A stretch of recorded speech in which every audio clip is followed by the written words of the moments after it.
At that time, the disciples came to Yeshua and said, "Who is greatest in the kingdom of heaven?" Then he called a child to him and had him stand among them. "I assure you," he said, "unless you are converted and become like children, you will never enter the kingdom of heaven. Therefore, whoever humbles himself like this child, this one is the greatest in the kingdom of heaven. And whoever welcomes one child like this in my name welcomes me.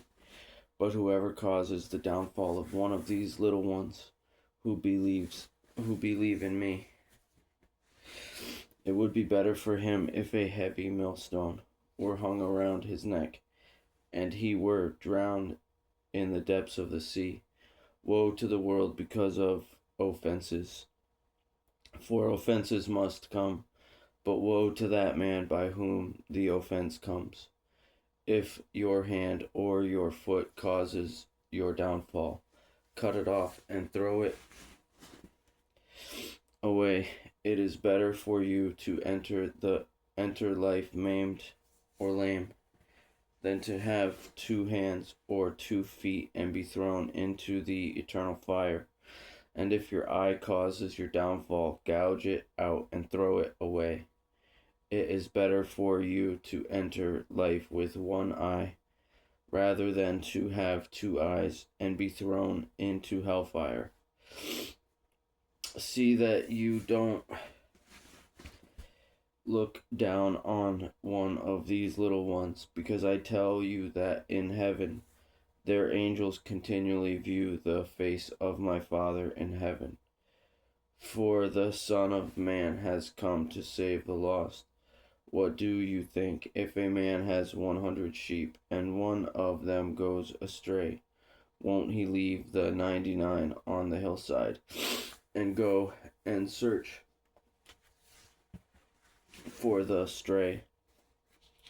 And if he finds it, I assure you, he rejoices over that sheep more than over the 99 that did not go astray. In the same way, it is not the will of your Father in heaven that one of these little ones perish. If your brother sins against you, go and rebuke him in private.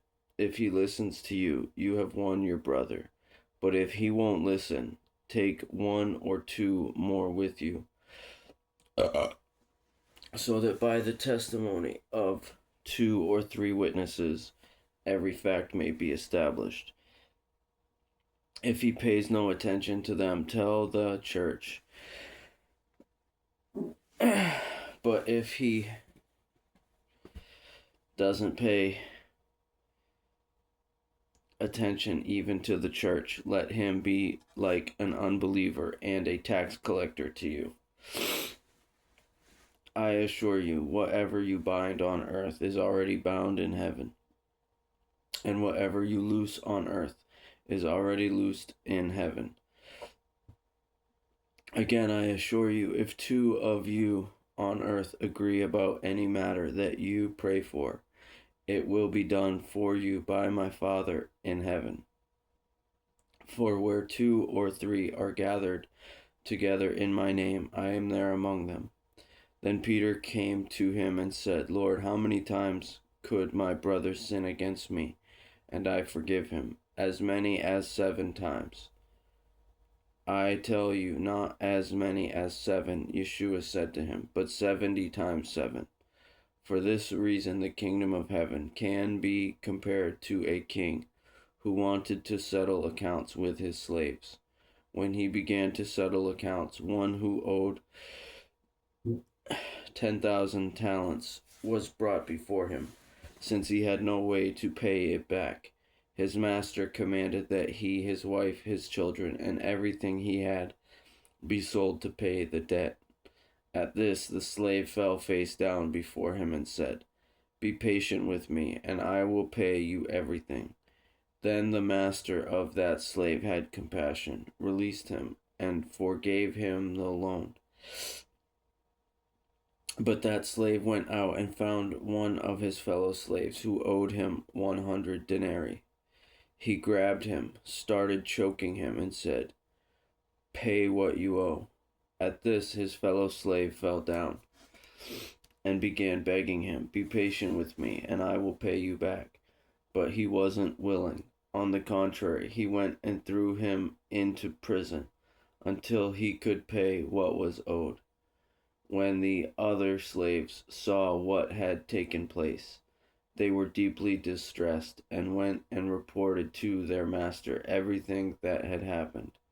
Then, after he had summoned him, his master said to him, "You wicked slave, for I forgave you all that debt because you begged me. Shouldn't you also have had mercy on your fellow slave,